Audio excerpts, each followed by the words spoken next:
Bonjour, je m'appelle Laurent Lessec, je suis orthophoniste depuis longtemps. Je suis doctorant en psychologie depuis moins longtemps et j'achève cette année normalement une thèse en psychologie du développement qui porte sur les enfants à haut potentiel et dyslexiques qu'on appelle doublement exceptionnels, voilà, à l'université d'Amiens. J'exerce dans un centre référent au CHU d'Amiens à temps complet et je suis par ailleurs formateur et enseignant dans le département d'orthophonie de l'école d'Amiens.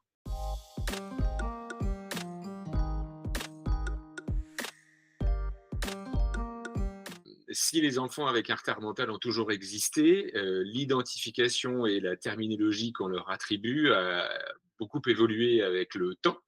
Ici, par exemple, on n'est pas loin de Berck-sur-Mer et il y a encore des maisons près du bord de mer où c'est marqué chalet des débiles. Et la terminologie qui était initialement prévue pour ces enfants-là, c'était les débiles. Et donc, il y avait débiles légers, moyens, profonds. Et c'est resté une insulte qui est encore utilisée par certains. Toujours est-il que maintenant, la terminologie qui se situe dans les classifications internationales, c'est trouble du développement intellectuel, à condition qu'un certain nombre de conditions de caractéristiques soient retenues, puissent être retenues pour poser ce diagnostic de trouble du développement intellectuel.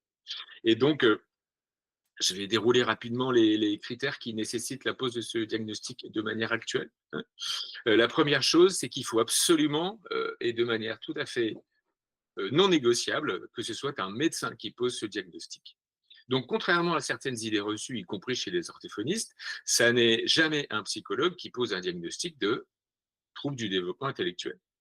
Le psychologue peut y contribuer, mais ne jamais en être le seul auteur. Donc, d'abord, c'est un médecin qui pose ce diagnostic sur la base de trois grands critères. Le premier, c'est une atteinte des fonctions cognitives de l'enfant. Et donc, il y a un ralentissement ou un arrêt des capacités cognitives de l'enfant, aussi bien dans les aspects langagiers que non verbaux, au niveau de la mémoire, au niveau du comportement, etc. Le deuxième critère, c'est un retard ou un affaiblissement du comportement adaptatif, donc ce qu'on appelle l'adaptation sociale. Et troisièmement, il faut que ce retard constaté, aussi bien au niveau de l'adaptation que des capacités, ait eu lieu au cours du développement de l'enfant et ne soit pas lié à un événement, par exemple, évidemment un accident de voiture, un traumatisme, un accident neurologique, une tumeur cérébrale, etc., une étiologie qui peut aller contre un trouble du neurodéveloppement, puisque désormais, depuis l'instauration du concept de trouble du neurodéveloppement, le trouble du développement intellectuel est inclus au sein des troubles du neurodéveloppement, à l'instar de ce qu'on appelait avant la dyslexie, qu'on appelle maintenant les troubles spécifiques des apprentissages, ou de l'autisme, ou du développement moteur. Et donc, depuis son inclusion dans les troubles du neurodéveloppement, contrairement à ce que les orthophonistes ont parfois appris à l'école d'orthophonie, eh bien, ces troubles peuvent être comorbides et donc je peux souffrir d'un trouble du développement intellectuel et avoir d'autres troubles du neurodéveloppement, un autisme par exemple ou un TDAH.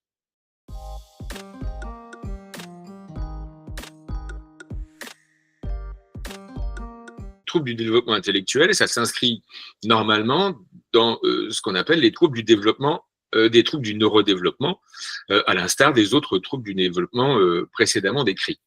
Il y a d'autres origines qui peuvent expliquer un trouble du développement intellectuel. Il y a aussi, par exemple, des maladies métaboliques telles que la phénylcétonurie, c'est une des maladies génétiques les plus fréquentes et qui peut générer ça. Il y a aussi les accidents de grossesse, et par accident de grossesse, je parle d'accidents involontaires ou de violences, par exemple, qui peuvent générer, soit pendant la grossesse, soit à la naissance, évidemment, qui peuvent avoir pour conséquence des retards mentaux. La prise en charge orthophonique ne va pas changer, mais évidemment, la nature, l'étiologie initiale est différente. Voilà.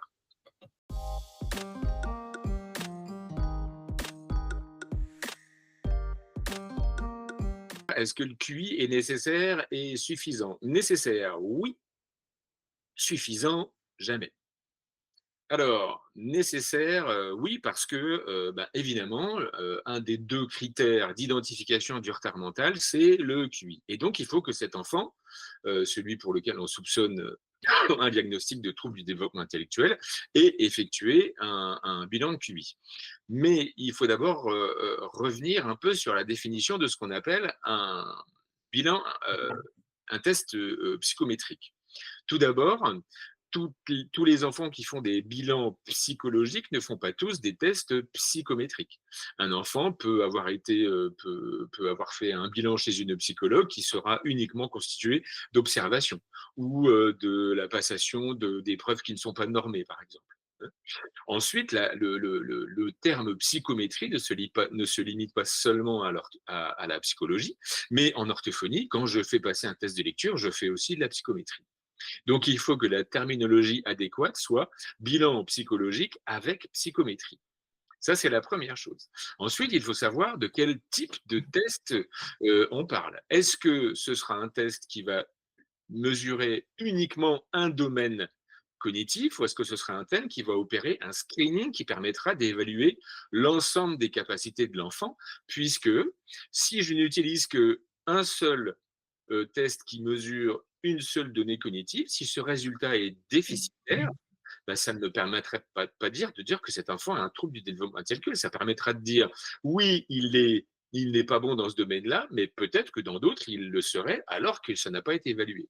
Donc, pour assurer un trouble du développement intellectuel au sens psychologique, psychométrique, il faut que cet enfant ait effectué un test qu'on appelle de screening. Et donc, c'est en général les tests qui commencent par un W, c'est-à-dire pour les petits jusque 7 ans environ, c'est la WPPSI. Et pour les plus grands, c'est le WISC que la plupart des orthophonistes connaissent, qui commence vers l'âge de 6 ans et qui s'achève à l'âge de 16 ans, 11 mois. Et donc, c'est vraiment la question du test psychométrique. Alors, ensuite, pourquoi ça n'est pas suffisant? Parce qu'il faut se méfier des résultats d'un test, d'un bilan de test cognitif de ce type. En effet, certains enfants peuvent être ce qu'on appelle des faux positifs. À savoir que je peux avoir un résultat à 60 de QI et ne pas avoir de trouble du développement intellectuel. C'est donc le deuxième critère de TDI qui permettra de dire non, cet enfant n'a pas de retard mental puisqu'il n'a pas de souci adaptatif. Alors, comment se fait-il qu'il ait 60 de QI?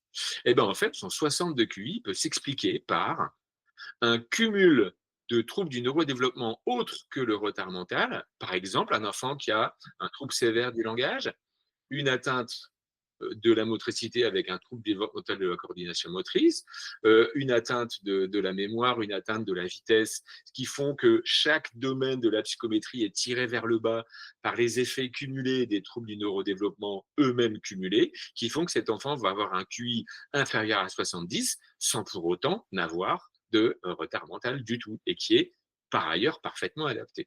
Il faut donc avoir une expérience clinique de la part du psychologue pour dire ok, cet enfant a des résultats qui sont faibles, néanmoins il est socialement adapté et peut-être qu'au sein de ce QI total de 60, il y a une épreuve qu'on appelle facteur G qui sort du lot et qui permet de dire oui, cet enfant a certes un QI qui est très faible, mais il y a une épreuve facteur G qui permet d'exclure ce diagnostic de retard mental. La raison pour laquelle également ce bilan psychométrique du psychologue n'est pas suffisant, c'est que ce diagnostic a besoin d'être posé par un médecin pour une raison médicale, à savoir que bon nombre de retards mentaux s'inscrivent dans un contexte étiologique qui va nécessiter un examen médical, qui est donc fait par un médecin. Et par exemple, certains retards mentaux s'inscrivent dans le cadre de syndromes qui vont générer des problèmes hépatiques, visuels, cardiaques, qui vont nécessiter des examens médicaux qui ne relèvent pas de la compétence ni des orthophonistes ni des psychologues, par exemple. Donc, retard mental égale à bilan psychométrique, certes, mais nécessaire, jamais suffisant, raison pour laquelle il faut que ce soit un médecin, un pédiatre de préférence, puisque c'est sa compétence de faire un examen médical complet et voire de demander d'autres examens si nécessaire.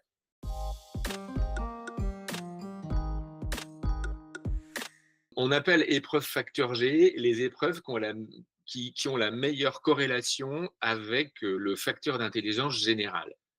C'est-à-dire qu'au sein des 10 épreuves obligatoires du WISC, par exemple, il y en a 5 qui sont avec les meilleurs taux de corrélation vis-à-vis du facteur général d'intelligence. Ce sont par exemple les épreuves de similitude, de vocabulaire, de cube, de matrice et de balance. Ces 5 épreuves-là, il suffit qu'une de celles-ci soit réussie, alors pour être vraiment dans la zone de confort psychométrique, on va dire au-dessus de 7, pour écarter un retard mental, quand bien même cet enfant aurait un QI vraiment affaibli.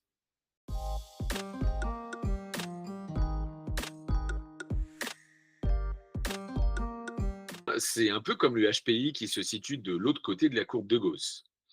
Alors, tout d'abord, je pense qu'il s'agirait de changer d'auxiliaire et de passer de être à avoir. Et donc, on ne va pas dire cet enfant est avec un handicap intellectuel, mais a un handicap intellectuel. Mais si ça détermine quel est son trouble du neurodéveloppement, ça ne détermine pas forcément quel type de personnalité il a. Donc, c'est trop restrictif. C'est comme de dire il est dyslexique plutôt que de dire il a une dyslexie. Ça, c'est la première chose. Ensuite, comme pour le haut potentiel, bah, évidemment, plus le retard mental est important, plus la sévérité des troubles et de l'adaptation sera importante et plus l'inadaptation sera majeure. Donc, euh, il faut donc savoir exactement où se situe notre patient au sein de ce curseur de retard mental pour avoir la prise en charge adaptée. Alors, on peut se reposer néanmoins sur une donnée statistique gaussienne assez accessible, à savoir que la plupart des enfants qui ont un retard mental ont un retard mental léger. Pourquoi? Ben, c'est assez simple en fait. Si vous regardez la courbe de Gauss, eh ben, le retard mental qui se situe à peu près -2 écart type de la norme, eh ben, c'est là où la courbe de Gauss est là encore relativement épaisse et plus on s'éloigne vers la gauche, plus elle est fine et donc moins il y a d'enfants. Donc je rappelle que le QI c'est entre 40 et 160, donc plus il y a un score qui se rapproche de 40, moins il y a d'enfants. Donc la plupart des enfants avec un retard mental sont plutôt autour de 70 qu'autour de 40. Donc ça, c'est la première chose. La deuxième chose, c'est qu'on va considérer qu'il y a un trouble du développement léger, moyen, sévère et profond. Alors, on va distinguer ces 4 niveaux. Profond, on est dans le cadre de ce qu'on appelle l'arriération mentale. Et ce sont des enfants qui deviendront des adultes pour lesquels la prise en charge, elle est de manière assez pragmatique, plutôt occupationnelle. Plus on monte en capacité cognitive, plus ce sont des patients qui vont être capables d'apprentissage et donc relever de prise en charge orthophonique visant à améliorer ces apprentissages.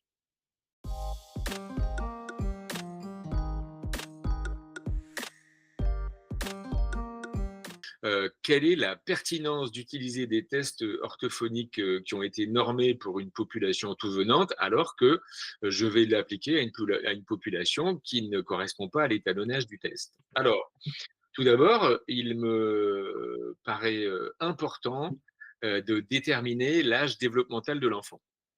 Qu'est-ce que ça veut dire? Ça veut dire qu'il faut déterminer non pas l'âge chronologique qu'il a, ben, en général, on sait quel âge a notre patient, mais l'âge développemental, ça veut dire à quel âge du développement il est arrivé. Et pour ce faire, on peut utiliser un outil qui est accessible en ligne gratuitement chez Cogniscience, de mémoire, qui s'appelle l'inventaire du développement de l'enfant. C'est un questionnaire qui, en fonction des capacités, en particulier d'autonomie, de l'enfant, permet de déterminer un âge développemental et on pourra savoir que même si cet enfant a 7 ans, bah, il a plutôt un âge développemental de 4 ans, 3 mois. Et donc ça me paraît une bonne chose. Ensuite, la deuxième chose qui me paraît pertinente, c'est qu'il n'y a pas de test en orthophonie qui, à ma connaissance, soit spécifiquement adapté aux enfants avec un retard, un trouble du développement intellectuel. Il s'agit donc d'utiliser les résultats des épreuves non pas de manière normée comme classiquement on le fait, mais de manière qualitative par rapport et de manière clinique, à savoir, est-ce que cet enfant a des difficultés en phonologie par rapport à son intelligibilité, par exemple? Est-ce que cet enfant a des difficultés de structuration de sa syntaxe par rapport aux demandes primaires? Est-ce qu'il est capable de faire une phrase de type sujet-verbe complément? Est-ce que cet enfant est capable de comprendre une phrase de type sujet-verbe complément? Et la pertinence de l'orthophonie dans ces cas-là sera aussi de déterminer de manière clinique, comment mes soins pourraient être adaptés à la spécificité de ce développement intellectuel.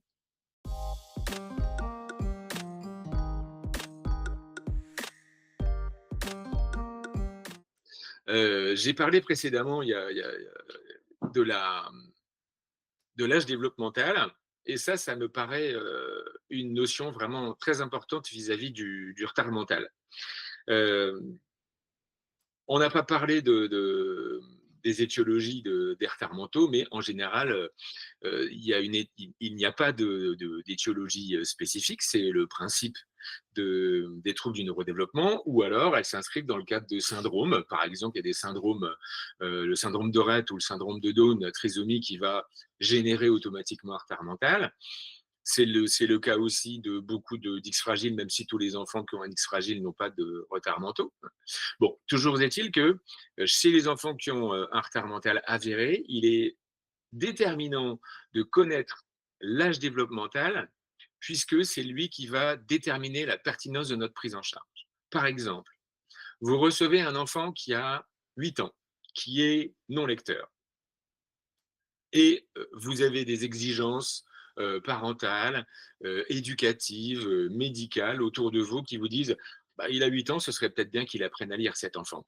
Sauf que si vous déterminez que cet enfant a un âge mental de 4 ans, 6 mois, eh bien, vous pouvez déterminer que sa zone proximale de développement est à 4 ans, 6 mois et qu'il va falloir partir de là où il est et non pas partir de là où vous voudriez qu'il soit. Et donc, il y a peu d'enfants qui peuvent démarrer la lecture à 4 ans, 6 mois. Et donc, peut-être que cet enfant, vous aborderez la lecture à 9 ans ou à 10 ans de son âge chronologique, mais pas pour l'instant, puisqu'il faut aller le chercher là où il est. Et donc, la notion d'âge développemental est essentielle pour déterminer le ciblage de la pertinence de votre prise en charge. Et nous avons des outils tels que l'IDE. Alors, je pense à un vieil outil qui est tout à fait indispensable aussi pour ça et qui est également facteur G, confère ce que j'ai dit tout à l'heure, et qui est le vocabulaire passif. On sait que le vocabulaire passif, le nombre de mots que l'on connaît, est très corrélé à l'intelligence et permet, dans le cadre de l'utilisation de l'EVIP par exemple, de déterminer un âge développemental. Cette utilisation de l'outil de l'EVIP en plus de l'IDE, vous avez deux épreuves qui cumulées peuvent vous donner par exemple un âge développemental de 5 ans et ça vous dit ok, cet enfant a un âge de 5 ans, ben, je vais lui faire du 5 ans, ce qui permettra de faire du sur-mesure, ce qui est un peu le principe de notre métier, à savoir l'adaptation.